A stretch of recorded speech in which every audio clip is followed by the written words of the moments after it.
Un centre-ville animé à Pointe-à-Pitre. La musique traditionnelle du samedi matin et plus inhabituelle, des rues bondées, car à la veille de la fête des mères, c'est la course aux cadeaux chez des commerçants en pleine opération séduction. Dans ce contexte, difficile de trouver beaucoup de votants. Dans les bureaux de vote, nous sommes très loin de l'ambiance des rues pointoises, moins de 5% à la mi-journée. Le défi de la participation au scrutin européen reste encore à relever.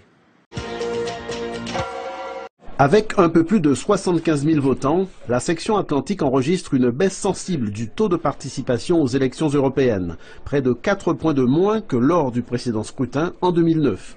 C'est la liste UMP pour la France des Outre-mer, conduite par Maurice Ponga, le député sortant, qui arrive en tête avec 14 864 voix. Elle devance Choisir notre Europe, Union de gauche, de plus de 1000 suffrages.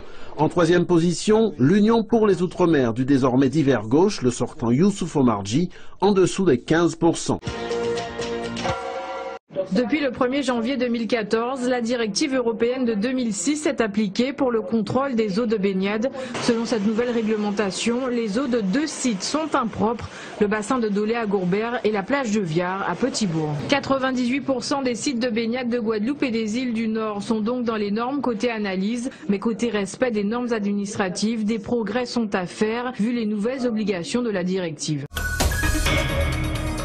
Le Memorial Act, un lieu symbolique d'expression caribéenne, de mémoire de la traite et de l'esclavage. Ces inserts, ce sont les millions d'âmes qui sont mortes en mer et à qui nous faisons hommage. Un écho à l'histoire, à la culture moderne, à destination des Guadeloupéens, des chercheurs, des touristes. La construction du Memorial Act, qui a débuté en mars 2013 sur le site de l'ancienne usine de Darboussier à Pointe-à-Pitre, sera opérationnelle en 2015.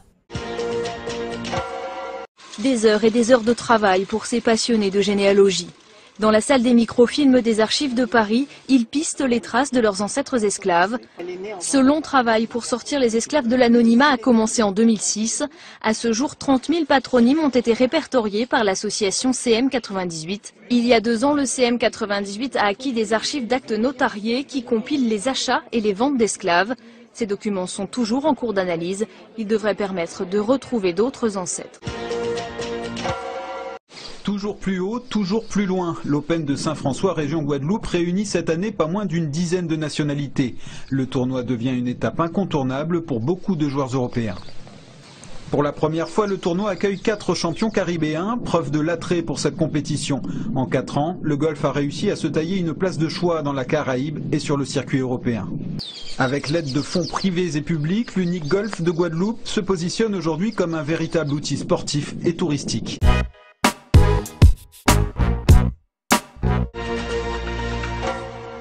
Cayenne, un samedi d'élection européenne. La mairie a des airs de fête, mais c'est pour un mariage qu'ils sont venus. À l'étage, l'ambiance est tout autre. Très peu d'électeurs aujourd'hui dans le chef-lieu de la Guyane. En 2009, lors des dernières élections européennes, seulement 10% d'électeurs avaient voté à Cayenne. Comme chaque année, Balkissoun occupe un stand de fleurs avec sa famille devant le stade de Baduel, la veille et le jour de la fête des mères.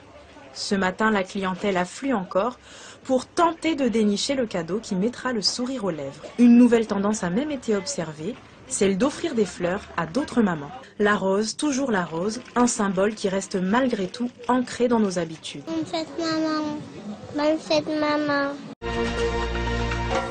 Les commentaires allaient bon train à Cayenne ce matin au lendemain des européennes. Une élection marquée en Guyane certes par un faux taux d'abstention, mais aussi par un vote inédit et historique du Front National. Moi je pense que c'est à cause du fort taux d'abstention.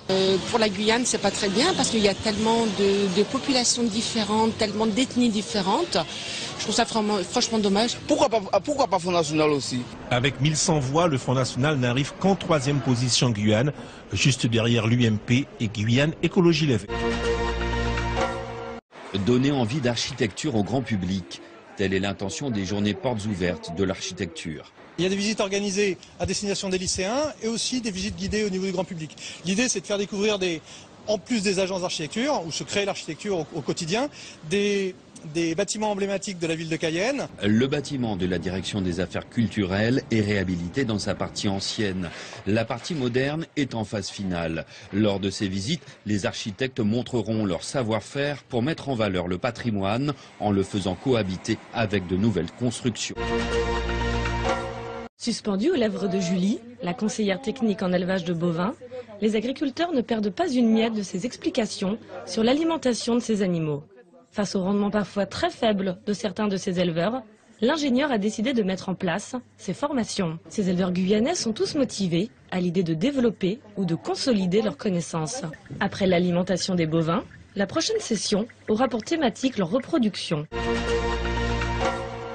Ils sont 46 jeunes à participer au mondial au Brésil.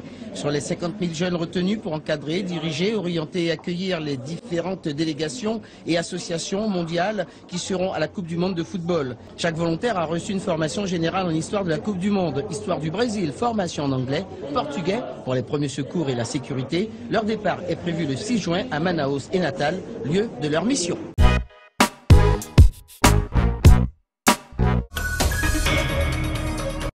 Dans les bureaux de vote, on ne s'attendait pas à une grande affluence. Ici, ça se confirme, ce matin, tout est calme, très calme. Et ceux qui ont boudé le vote ont leur raison.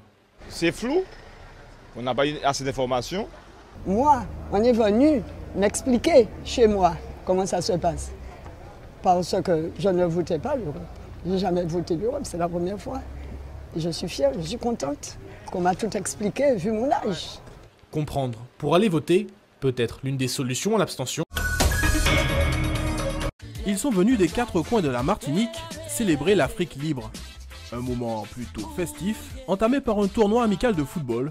Mais l'African Liberation Day, c'est aussi un moment de réflexion et de débat. Une démarche à l'unisson qui célèbre ce jour depuis sa proclamation en 1963 par Haïlé Sélassié. Barbade, Sainte-Lucie, pour l'occasion, les Rastafaris de la Caraïbe ont fait le déplacement. L'occasion d'échanger en matière d'artisanat, de culture, mais aussi en ce qui concerne l'art culinaire avec les fameux produits Haïtal.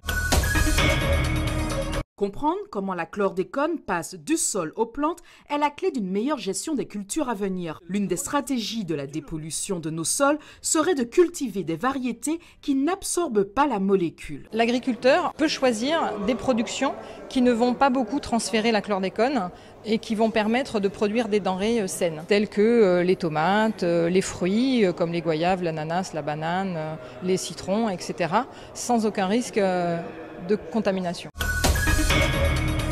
Ces images, l'équipage de l'expédition 7e continent les a tournées au large de la mer Sargasse. Des étendues de déchets et surtout des microparticules. Des matières plastiques décomposées par l'action de l'eau et du soleil, le tout regroupé au nord de l'Atlantique. Ce sont des fragments de plastique qui font quelques millimètres, voire quelques microns, et ils sont intimement mélangés avec le plancton. La future expédition est déjà programmée. D'autres explorations plus proches de nous et avec les scolaires de la Martinique. Le maire et le directeur de la CIMAR ont visité plusieurs sites ce matin, des chantiers de rénovation urbaine qui permettront la construction à terme d'une centaine de logements sociaux. La demande de logements sociaux demeure forte, notamment dans les bassins d'emploi, les bassins d'activité. Il y a un vrai besoin également aussi de lutte contre l'habitat indigne. Donc vous voyez effectivement les opérations que nous faisons, ce sont des opérations qui sont menées sur des sites qui étaient auparavant occupés par des anciennes maisons qui étaient devenues insalubres. Nous sommes à l'extrémité sud de l'île de la Martinique et on est presque même à la confluence entre la mer des Antilles et l'océan Atlantique. Un de ses emblèmes, c'est la tortue marine et elle vient passer une petite partie de l'année sur les plages hors de l'eau pour pondre. On observe que la partie ouest de la plage est totalement préservée. Avant, l'économie était plus basée au niveau de l'exploitation du sel. Il y a toute une histoire qui est encore présente et c'est ce qui fait également la richesse du site des Salines.